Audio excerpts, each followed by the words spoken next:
Buenas noches, nos saludamos nuevamente desde Tonalá, Jalisco, hoy 14 de Heshvan del 5786 del calendario hebreo, que corresponde al 5 de noviembre del 2025.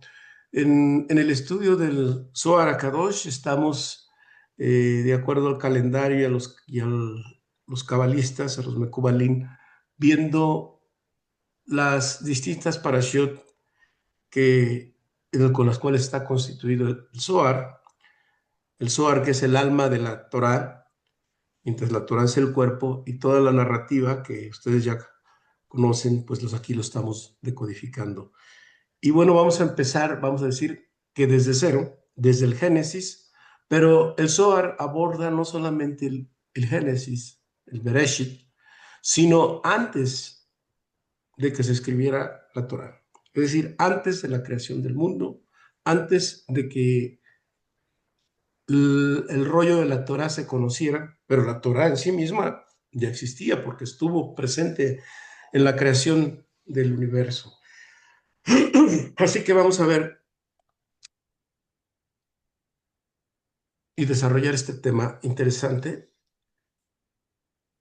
El estudio del Bereshit, pues es un estudio largo que nos llevaría muchas, pero muchas horas estarlo exponiendo aquí, pero vamos viendo de acuerdo a la energía que está pasando en semana a semana.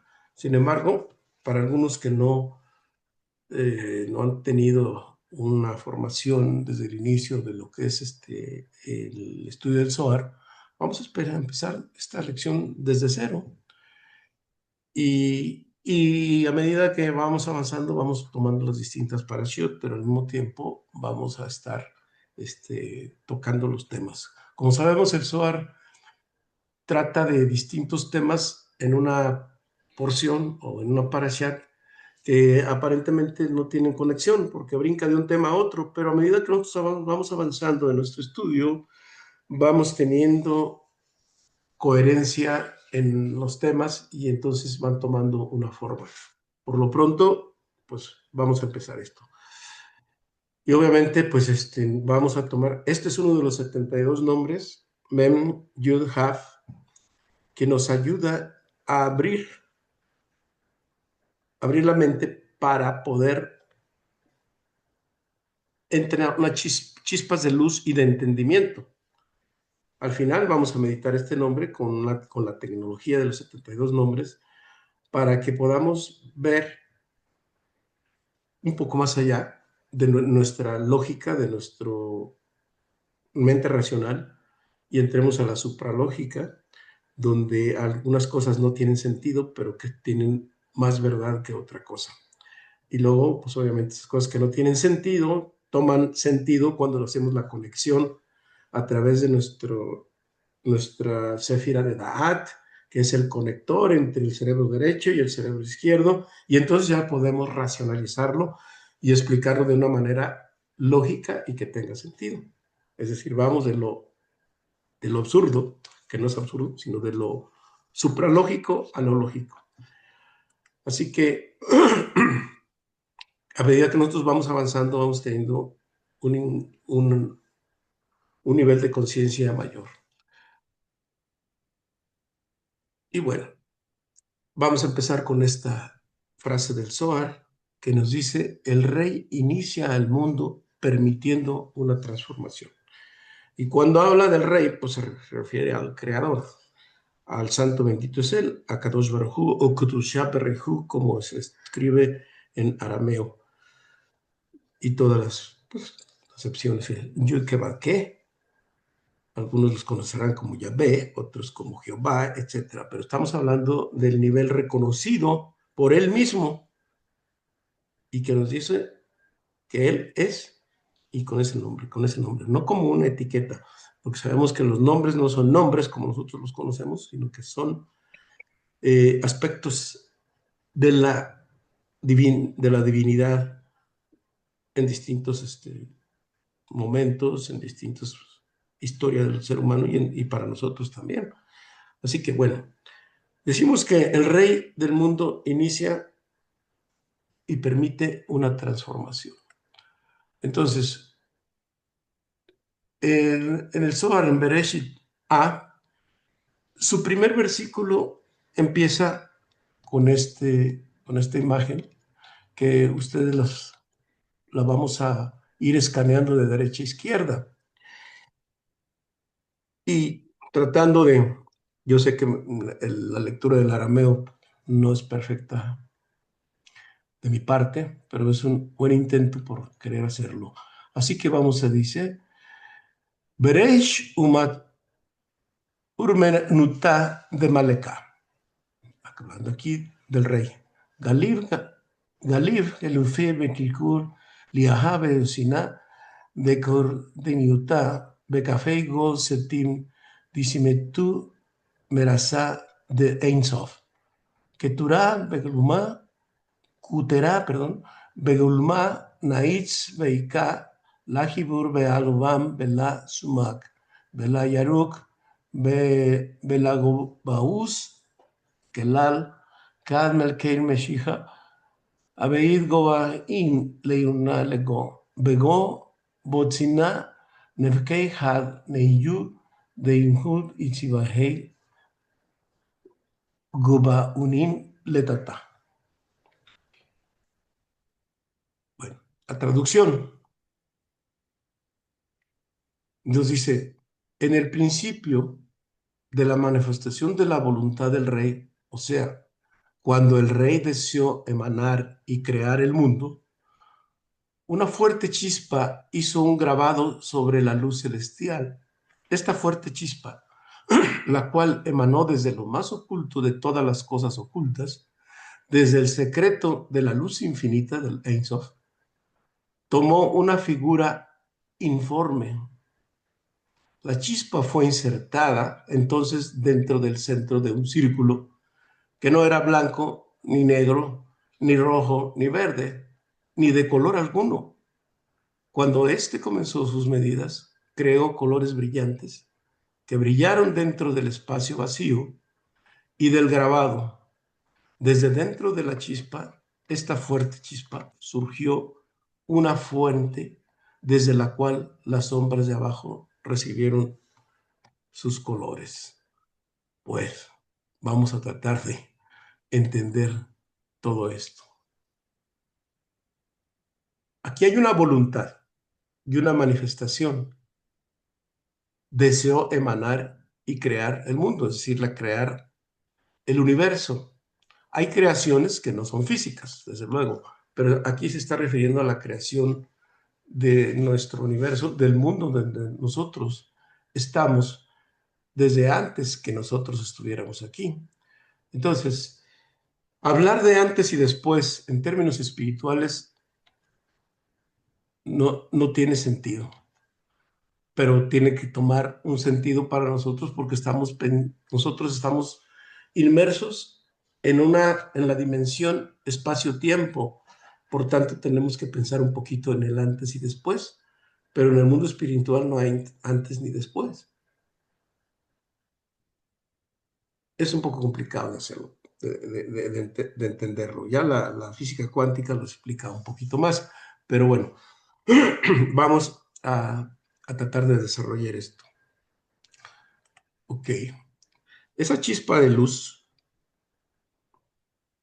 pide que haya una transformación, o sea, de haber un vacío absoluto, de ese vacío absoluto, él manifiesta una manifestación cuasi física, que no es física precisamente, pero vamos a decir que es entre lo físico y, y el vacío, la dimensión en la que el 99%, mientras que el 1% es la manifestación del, del todo. Entonces, ese vacío absoluto lo transforma en un éter transparente, es decir, como en un fluido que empieza a tomar una forma. En la primera etapa, de ese vacío, de la nada, como dicen, a un éter. Entonces dicen que de la nada no puede salir nada. Pues en el mundo espiritual eso no es cierto. De la nada puede salir todo. Entonces, en ese concepto de éter, que suena un poco alquímico, pero digamos que ese es un fluido algo así como fosforescente,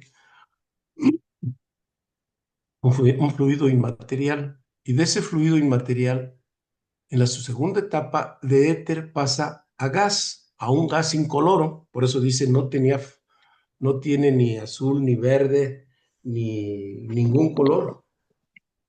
Entonces fue una chispa, un destello de luz. Ese destello de luz hizo que empezara a crearse algo de esa nada, de ese vacío. Bien.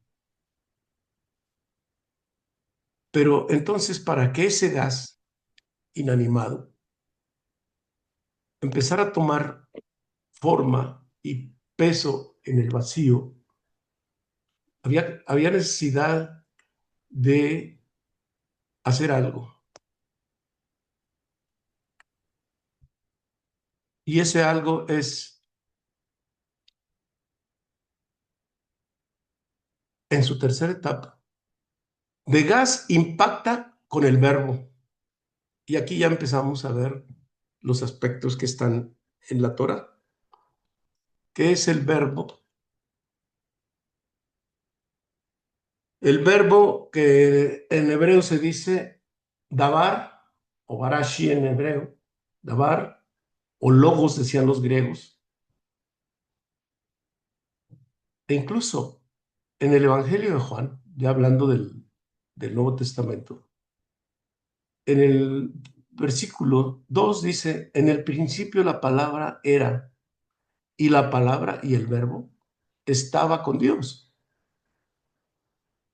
Dice en la traducción griega, a Elohim o Teos. Este estaba en el principio de Dios. Todas las cosas vinieron a existir por medio de Él y sin Él ni siquiera una cosa vino a existir. Así reza ese Evangelio de Juan. Lo que ha venido a existir por medio de Él era vida, y la vida era luz de los hombres, y la luz resplandece en la oscuridad, mas la oscuridad no la ha subyugado. Esto es literal la traducción del, del griego al español. Bueno, como vemos, aquí hay una referencia tanto en el Antiguo como en el Nuevo Testamento, pero aquí estamos hablando ya de la creación del mundo. E inclusive hay un verso, hay una frase que se llama, que nosotros la conocemos como abracadabra, ¿sí? Abracadabra viene de del hebreo que dice bara kelibara, que se traduce así como creó, o creó, así como habló. ¿Qué quiere decir esto? Que la palabra, que el verbo es creador. Porque ¿con qué impactó el gas? Con la palabra. Y la palabra entonces viene a ser esta chispa de luz. Esa chispa de luz es un destello y es un esplendor. Si la chispa es un esplendor, quiere decir, ¿cuál es la traducción de Zohar? Es el libro del esplendor, correcto. Quiere decir que el esplendor, el Zohar, ya estaba antes de la creación. Por eso el Zohar, en la porción de Bereshit, habla de cómo las letras se presentaron para crear el mundo. Bueno, el verbo entonces sería Bereshit o Barashit en arameo, que quiere decir aquí habla Juan del 1 al 5. Bereshit quiere decir, creó seis. ¿Y qué es creó seis? Seis, ¿no? Son los puntos cardinales, este, oeste, norte, sur, arriba y abajo. Es decir, creó el espacio, porque todo el universo está basado en un espacio tridimensional o espacio euclidiano, como decían los griegos, que quiere decir que toda la materia está en eso. Entonces, al hablar de Bereshit creó seis, quiere decir que creó el espacio e impactó ese gas para que se creara la materia. También podemos decir entonces que el verbo es una chispa, es un destello de luz, es el Zohar. Por eso el Zohar se conoce como el libro del esplendor, que quiere decir que con los secretos del Zohar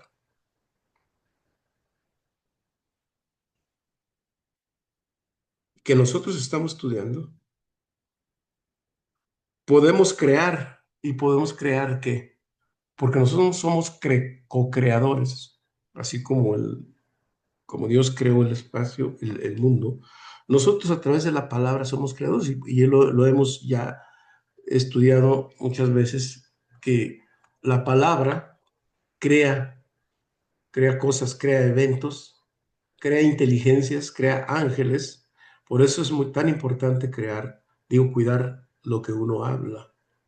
Lo que uno debe hablar son cosas de bondad, de bendición, cosas buenas. Por eso cuando empezamos a hablar de las personas y ponemos juicios en ellas, con o sin razón, lo que estamos haciendo es crear un rigor, crear un daño, tanto del que hablamos como para nosotros mismos. Importante tener esa. Entonces esta chispa pues también es creadora, y esa chispa podríamos decir que también fue el efecto Big Bang que se conoce, es decir, la expansión del universo, la creación de la fisicalidad.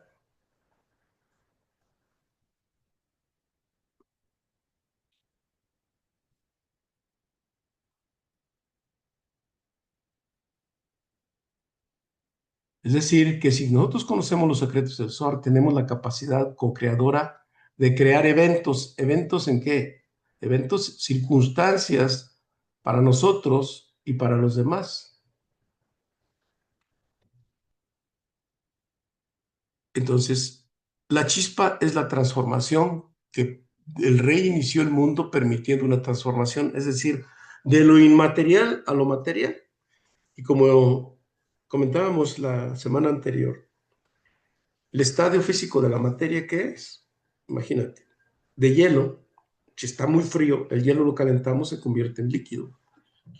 Y si nosotros seguimos calentando el líquido, el agua, pues se convierte en gas. Son estados de la materia. Pero si seguimos calentando, pues ya no es visible nada y se convierte en algo sublime. Y si sigo calentando, pues parece que desapareció. Pero la materia es, como dijimos, es luz en todos los sentidos. Y como decíamos de la segunda ley de la termodinámica, la energía no se destruye, solo se transforma. De manera que la energía, si la equiparamos como la luz, nosotros somos luz desacelerada, es decir, estamos en un nivel de masa, de materia, pero por eso existen partículas subatómicas y que van más allá de las subatómicas, como el bosón de Higgs, por ejemplo, que le llamaron la partícula de Dios porque pues no sabía de dónde estaba, etcétera, todo lo que han hecho ahí en el laboratorio del CERN. ¿Qué quiere decir? Que la materia es luz, pero desacelerada, si cabe el término, y de manera que, pues, existe, aunque se ve el vacío en el sentido lógico, pues no hay vacío, en realidad no hay vacío. Toda la materia oscura que dicen en el universo no es materia oscura, es todo, no hay un espacio en el universo que esté vacío. Todos los vacíos están ocupados en el universo. Pero más allá del universo hay, existe. Entonces, desde allí se transforma. Lo que pasa es que para nuestra mente, como estamos en el espacio-tiempo, no nos es tan fácil poder captar esos conceptos, pero ya nos vamos familiarizando con ello. Seguimos pues en Bereshit. Entonces la Torah empieza con, con, dos, con dos palabras. Bereshit ba, Bereshit bara. ¿Qué quiere decir? Los traductores dicen que Bereshit en el principio creó, Bereshit lo traducen como principio, y bara creó, y luego le ponen Dios. Entonces, esa es la traducción, pues supuestamente más exacta, pero en realidad esto no tiene traducción. ¿Por qué? Porque hablar del comienzo, estamos hablando de los comienzos de los tiempos, pero cuando ya la materia está aquí, tenemos Bereshit es la B de Bereshit y otra B de Bara. Quiere decir que hay dos comienzos.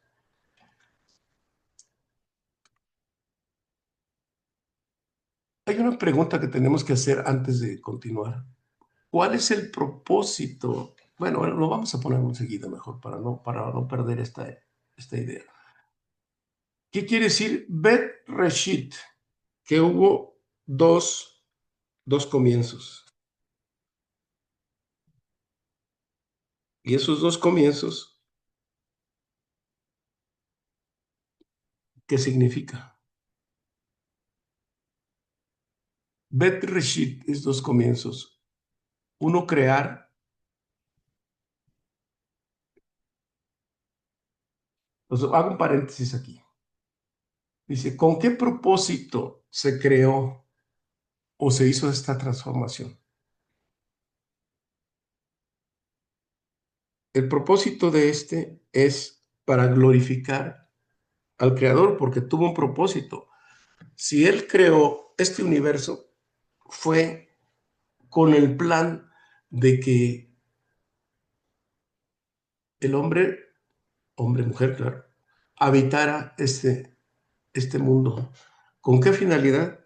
Con la finalidad de glorificar al Creador, ¿sí? ¿Y qué significa glorificar al Creador?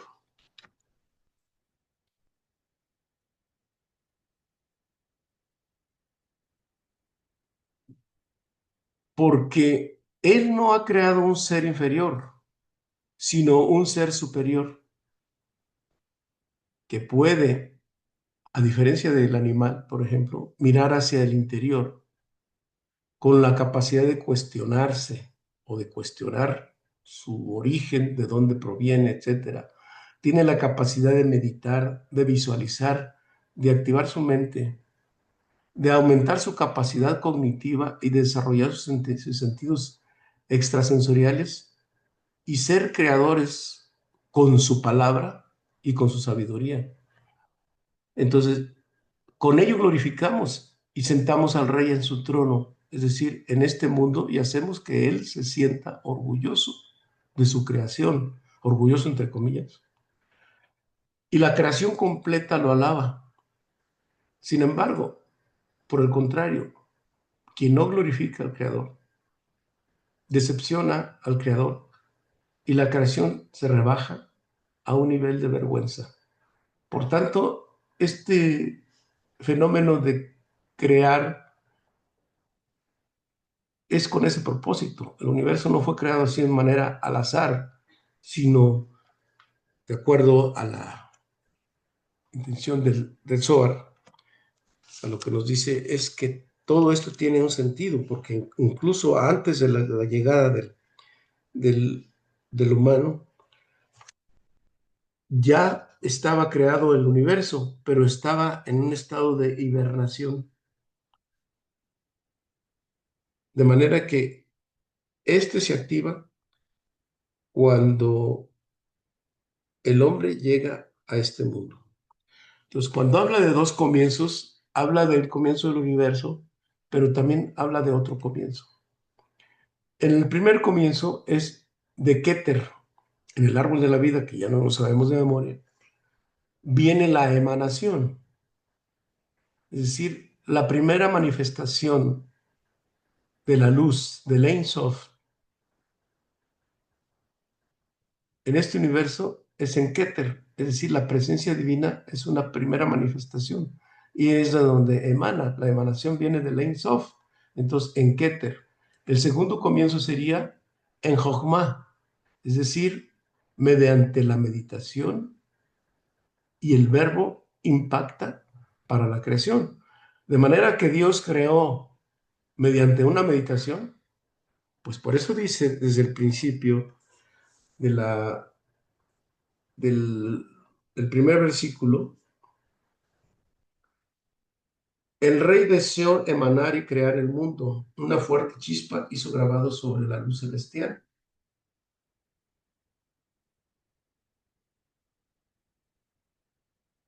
Es decir, allí hay una voluntad y esa voluntad fue pensada, pero impactada mediante el verbo. Y el verbo fue el que hizo que se manifestara la materia. Por eso en la física cuántica se nos dice que la observación crea. Hay un principio de la física cuántica, yo lo estoy inventando, que dice que el evento funciona de acuerdo al observador. Entonces ya hay experimentos, como el gato de Schrödinger, los de la rendija, etcétera, que dice que la observación, y ya ha demostrado científicamente desde la física cuántica, que la observación crea. Por tanto, esto que ahora estamos descubriendo en este siglo XX, que se empezó a descubrir, pues ya milenios atrás de esto ya se sabía. Y ahora la física cuántica empieza a casar con esto.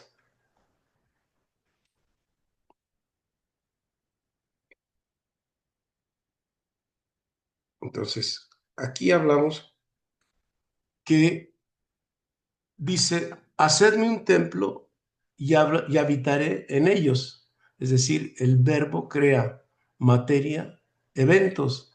Es decir, cuando nosotros preparamos nuestro cuerpo, que es el templo, él hace la, la función de crear junto con nosotros, porque nosotros somos co-creadores. Entonces, nosotros somos sus súbditos. Entonces, ¿quiénes son los súbditos? Los descendientes de Adán, que es el símbolo del pueblo de Israel. La conciencia israelita es creadora. Por eso nos dice, Bereshit bara, el siguiente término que está en Génesis, en hebreo, dice, Bereshit bara Elohim. Entonces quiere decir, y Elohim lo traducen como Dios, y otros dicen dioses porque la parte im es plural, es incorrecto. Aquí son varios códigos, pero vamos a empezar con que Bereshit, lo vamos a estudiar también más adelante, vamos a desglosar esta palabra que es fundamental. Elohim, ¿qué es Elohim? Elohim se escribe Aleph Lamed Heyud Mem. Su gematria, su numerología es 86, que es 1 más 30 más 5 más 10 más 40 nos da 86, que es igual a la palabra Ateba, aquí es con H, perdón, pero bueno, Ateba, que es igual a la naturaleza, si nosotros también sumamos los valores de estas letras, 72, 9 y 5, nos da la naturaleza. Entonces, ¿qué quiere decir? Que Elohim es una manifestación de Dios, pero Elohim tiene un poder sobre la naturaleza, sobre la fisicalidad, no sobre el alma. Aquí no estamos hablando todavía del alma, pero que quede claro. Por eso dice que Dios creó, no, Elohim creó que es la naturaleza. Por tanto, hay veces que dicen que Elohim es Dios. Es incorrecto totalmente. ¿Por qué? Porque Elohim es una manifestación de la creación del mundo, del universo. Por eso los magos egipcios tenían este nombre y podían hacer transformaciones en la materia, pero no tenían el nivel espiritual que tenía Moisés, por ejemplo. Entonces, Elohim, ¿qué quiere decir? Naturaleza. ¿Y la naturaleza qué es? La naturaleza es, si nosotros la observamos, ¿qué pasa, por ejemplo? Nosotros observamos la naturaleza y si está tranquila, vemos bosques, lagos, el mar precioso, las nubes, etcétera. Pero ¿qué pasa cuando hay tormentas o cuando hay tornados o cuando hay temblores o cuando hay ciclones o cuando hay exceso de calor y sequías, etcétera? Ah, caray. Pues entonces, ¿la naturaleza qué es? A veces tiene su aspecto muy bonito, pero por otro lado, destruye. Por eso se dice que este mundo fue creado con rigor. Elohim representa las leyes del universo, las leyes kármicas, las leyes del tikkun.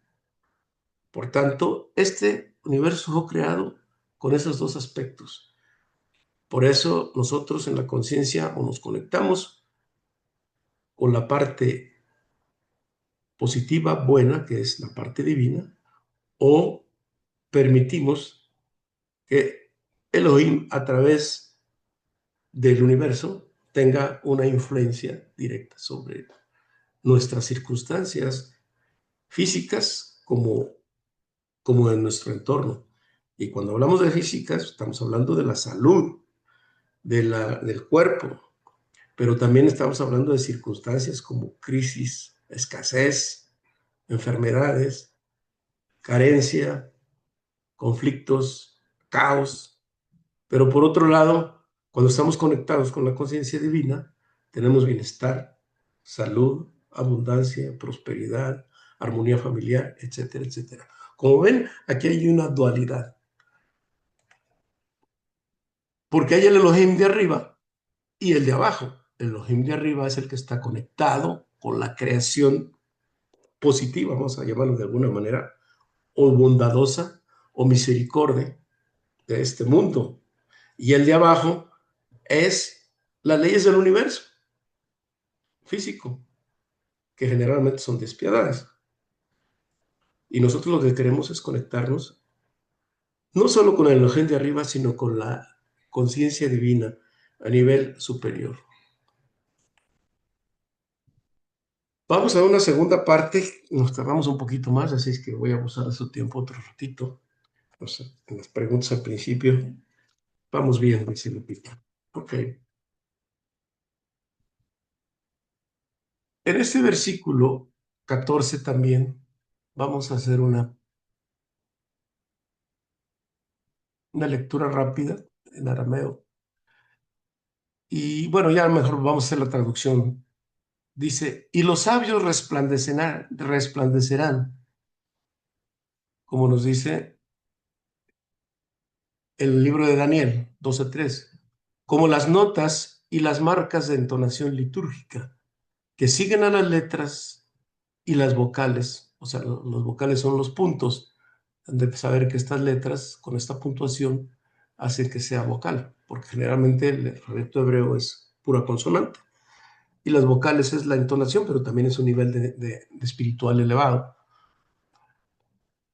Por eso las puntuaciones tienen que ver con el nivel de, por ejemplo, Kamatz, que es la parte superior, tiene que ver con la cifra de Keter, como esta, por ejemplo, ¿sí? Y así cada una va descendiendo en el árbol de la vida. Bueno, volvemos al tema. Se mueven, dice, y los sabios resplandecerán como las notas y las marcas de entonación, o sea, la litúrgica que siguen las letras y las vocales. La entonación litúrgica es la vocal o puntos. Se mueven como los soldados siguiendo a su rey.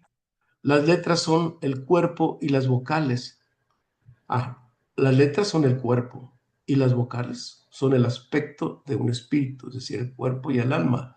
y todas ellas siguen sus entonaciones y logran su existencia. Cuando la melodía de las letras de entonación recorre el texto, las letras y las vocales marchan al compás de ella. Cuando la melodía se detiene, ella se detiene también. Como ven, aquí tiene un lenguaje un poco complicado el Zohar, pero gracias a los maestros cabalistas, a los sabios, nos vienen a aclarar todo esto. Entonces, ¿qué quiere decir? Que el cuerpo es, y él va a crear a su hijo. ¿Y quién es su hijo? Elohim, ¿qué es lo que crea?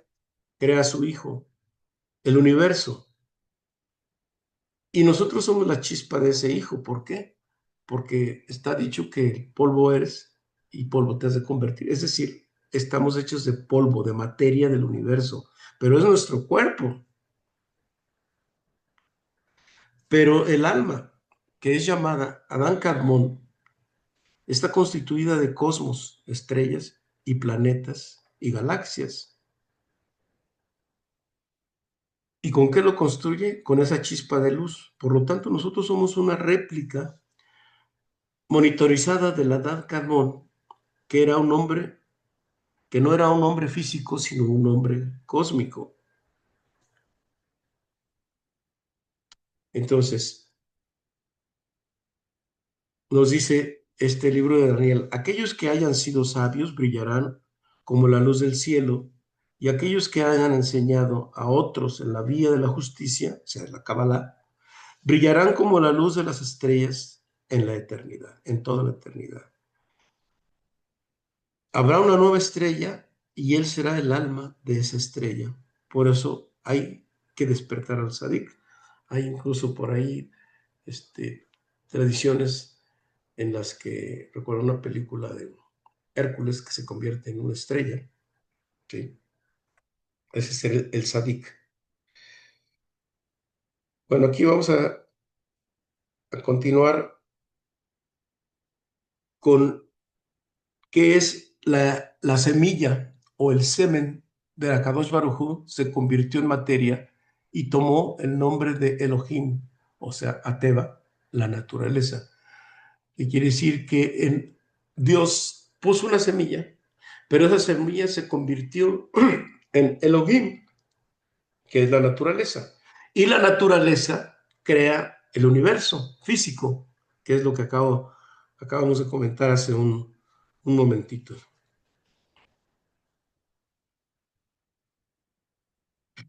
Por eso decíamos que mediante todos los Sodot o secretos del Zohar, gracias a ellos, constituyen todos los eventos y cómo se materializan en este mundo.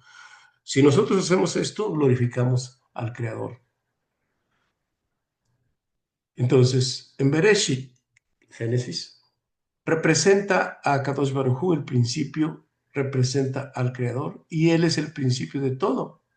Es el ADN de Akadosh Baruj Hu. Entonces, hay otro término que dice que Bereshit también se puede descomponer en Bait Rosh, la cabeza, la cabeza de la casa. ¿Sí?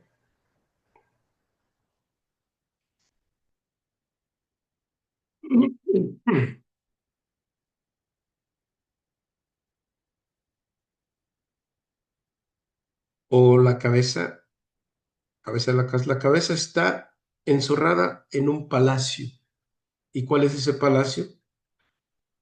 Ese palacio está encerrada en un nombre de los que quiere decir cabeza, se dice Asher o Rosh. Aquí hay una permutación. Si nosotros vemos del lado derecho, aquí nos dice Asher, que es cabeza, que es igual a Rosh, que también es cabeza. Entonces, el inicio de todo, aquí hay intrínseco un nombre de Dios que él le dio a Moisés, a Moshe, en la zarza ardiente. Y le dice, bueno, le dice Moshe, yo voy a ir a ver a ese pueblo que tú me dices, pero yo les voy a decir, ¿quién me dio? ¿Cómo te digo que tú eres el Dios de Israel? ¿Cuál es tu nombre? Y entonces él le dice,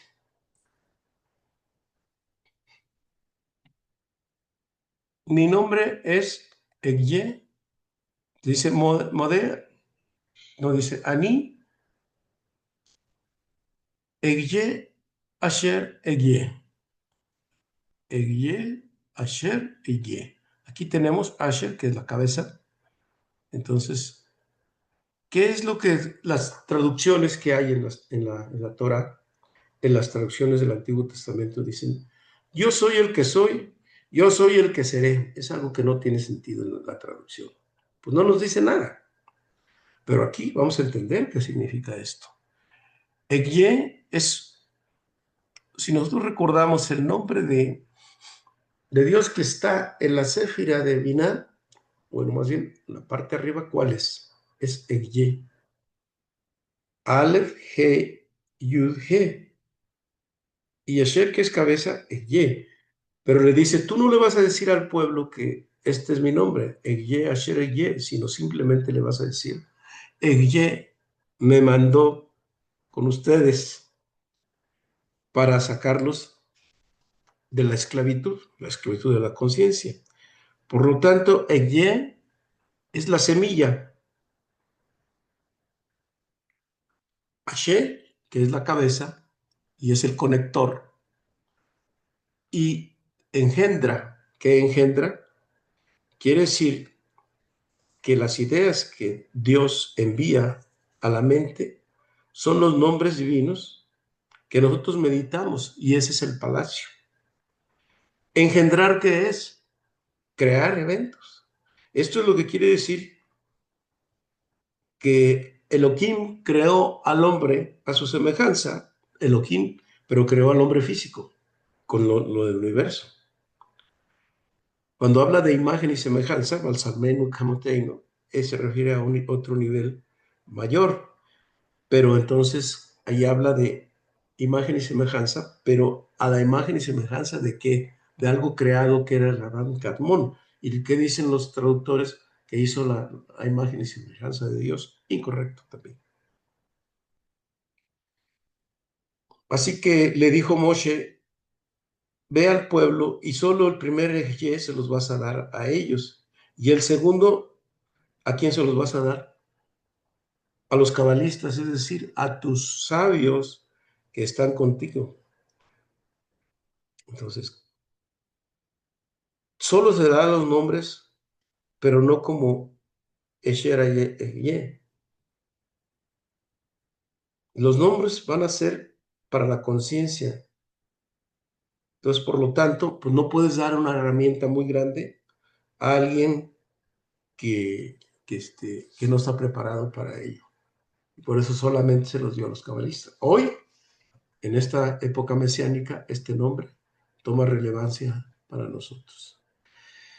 Bueno, como ven, hasta aquí vamos a terminar este tema para continuar la próxima semana con otra porción, con otra parte de Bereshit. Como les digo, este es muy extenso, no vamos a ver, a tocar solamente algunas partes, pero esta que es de fundamental importancia, hay que considerarla, porque de aquí empieza el entendimiento ulterior. Primeramente tenemos que saber para qué fue creado el universo, con qué fin, para que nosotros lo viviéramos, pero también tenemos que ver que el universo fue creado con rigor y cómo nosotros, a través de la conciencia israelita, podemos maniobrar, entre comillas, las circunstancias en nuestra vida. Por eso somos co-creadores. Y hay que entender que este mundo fue hecho con rigor, pero con rigor y con bondad. ¿Con qué nos vamos a conectar nosotros? Ya me lo has dicho, o vivimos, purificamos mediante el fuego o mediante el agua, es decir, con el dolor, sufrimiento, o mediante la sabiduría. Porque ya hemos dicho que el estudio del Zohar protege a aquel quien lo estudia de verdad.